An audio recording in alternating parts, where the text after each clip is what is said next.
Араванда 9 класстан кейін үй қамағында қалып, 2-3 аял болуға мажбур қыздар көп. Араван районында көптеген жаш қыздар жашы өткен еркектерге 2-3 аял болып тұрмышқа шығуға арғасыз болуда. Айрым қыздар 9 класстан кейін мектепте оқу айғылышат. Андай қыздар үй қамағынан құтылу үшін жашы өткен еркектерге аял болуға мажбур болышат.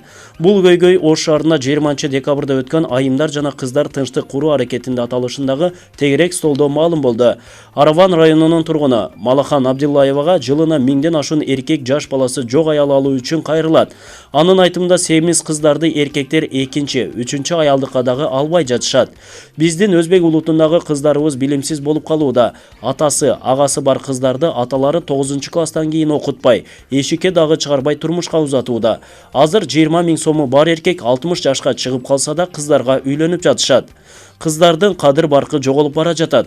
Мисалы, мага жылына 1000ден ашуун ажырашып кеткен эркектер жаш кыздарды, бир баласы бар, сулуу кыздарды сурап кайрылышат. Эч кимиси 2-3 аял алып кетиргенин айтпайт. Азыр көп аялдуулук сүннөт дегени менен алар кыздарыбыздын сулуулугуна карап үйлөнүп жатышат. Семиз кыздарды кыз болсо дагы 2-3 аялдыкка дагы алышпайт. 2-3 аял болгон кыздарды дагы мыйзамдаштыруу керек. Азыр үйдө отурган кыздар атасынын кысымынан эле эркиндикке чыгуу үчүн кимге болбосун күйөөгө тийип кетип жатышат, деди Абдилла. Ал эми Мутакалим коомдук бирикмесинин жетекчиси Жамал Фронтбек кызынын айтымында көп аялдуулук өлкөнүн Ош, Жалал-Абад облустарында көп кездешет.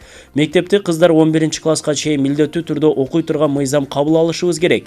Биз кыздар, айымдар менен көп иш алып барабыз. Өзбек улутундагылар арасында кыздардын 5, 6, 7 класстан кийин эшикке чыгарбаган үй бүлөлөр бар экен.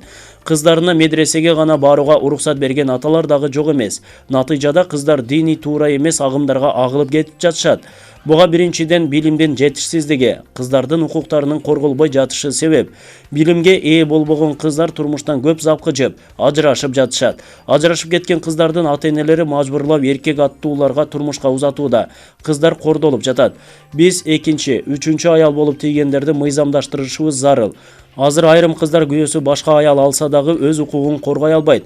Мисалы, өлкө боюнча Сирияга 500 адам кетсе, анын 175-ин аялдар түзүүдө. Анткени алар билимге ээ болбой, ушул абалга кептелген, деди Фронтбек кызы. Ал эми Кыргызстандын дин иштери боюнча мамлекеттик комиссиясынын түштүк аймактык бөлүмүнүн баш кадиси Бөрү Мухаммед Эсеновдун айтымында, кызды макулдугусуз ата-энеси турмушка узатпашы керек. Ар бир кыздын укугу бар. Эгер кызды ата-энеси мажбурлап турмушка узатса, кыздын баш тартууга, макулдук бербөөгө укугу бар. Өспүрүмдөргө бир дагы имам нике кыйбашы керек. Айрымдар 17 жашка чыга эле кызды турмушка берүүгө имамды чакырбай эле, кичине диний билими бар адамды чакырып нике окутуп жатышат. Мындай учурларды айыл эли билсе дагы ачыкка чыкпай, көмүскөдө калып кетүүдө. Кыздарды турмушка эрте узатуунун жыйынтыгында ажырашуулар көп болууда, деди Эсенов. Булак турмуш кейжи.